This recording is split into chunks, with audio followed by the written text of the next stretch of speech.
Assalamualaikum warahmatullahi wabarakatuh. Berjumpa kembali bersama Bu Nuri dalam pembelajaran tema 5 wirausaha, subtema 1 kerja keras berbuah kesuksesan. Hari ini kita akan mempelajari muatan IPS, yaitu posisi dan peran Indonesia di bidang ekonomi dalam lingkup ASEAN.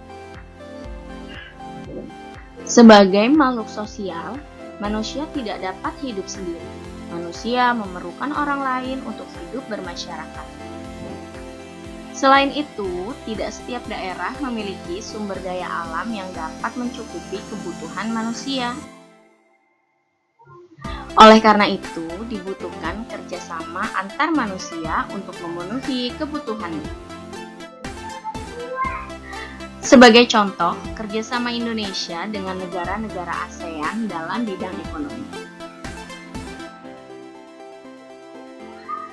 Kerjasama dalam bidang ekonomi yang dilakukan oleh negara-negara ASEAN antara lain melakukan promosi-promosi dalam bidang pariwisata dan perdagangan,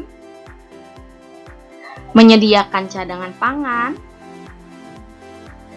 menyelenggarakan proyek industri, dan membuat kawasan perdagangan bebas atau ASEAN Free Trade Area yang lebih kita kenal dengan singkatan AFTA.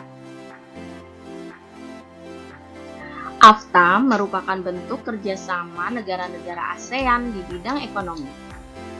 Kerjasama tersebut berupa pengelolaan produk-produk lokal yang ada di negara-negara ASEAN. Bagi Indonesia, kerjasama tersebut dapat meningkatkan pendapatan negara dan mengurangi pengangguran. Sebagai salah satu pendiri ASEAN, Indonesia memiliki peran penting terutama dalam kerjasama di bidang ekonomi. Indonesia melakukan pertukaran barang dengan negara-negara ASEAN. Tujuan pertukaran barang tersebut untuk meningkatkan hubungan kerjasama dan memperoleh keuntungan.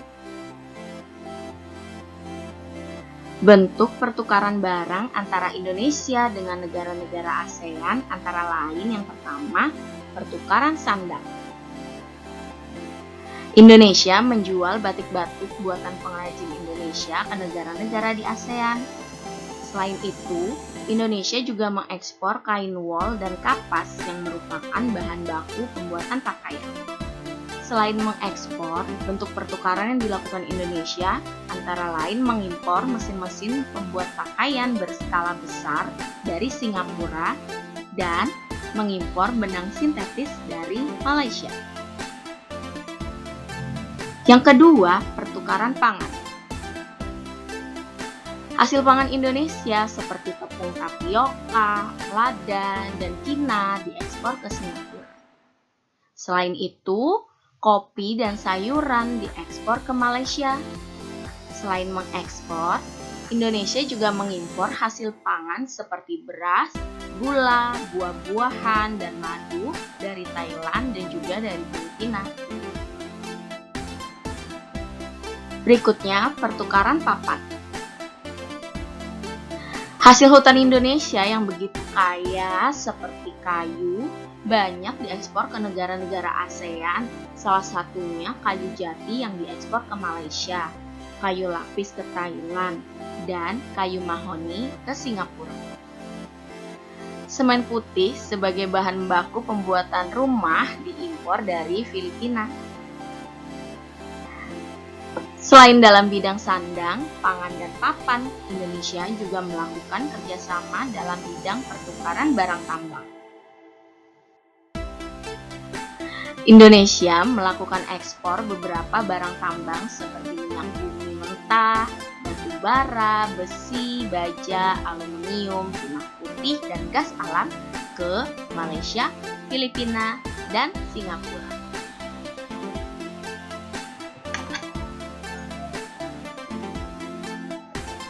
Sekian pembelajaran dari Ibu, sampai jumpa di pembelajaran berikutnya. Terima kasih. Wassalamualaikum warahmatullahi wabarakatuh.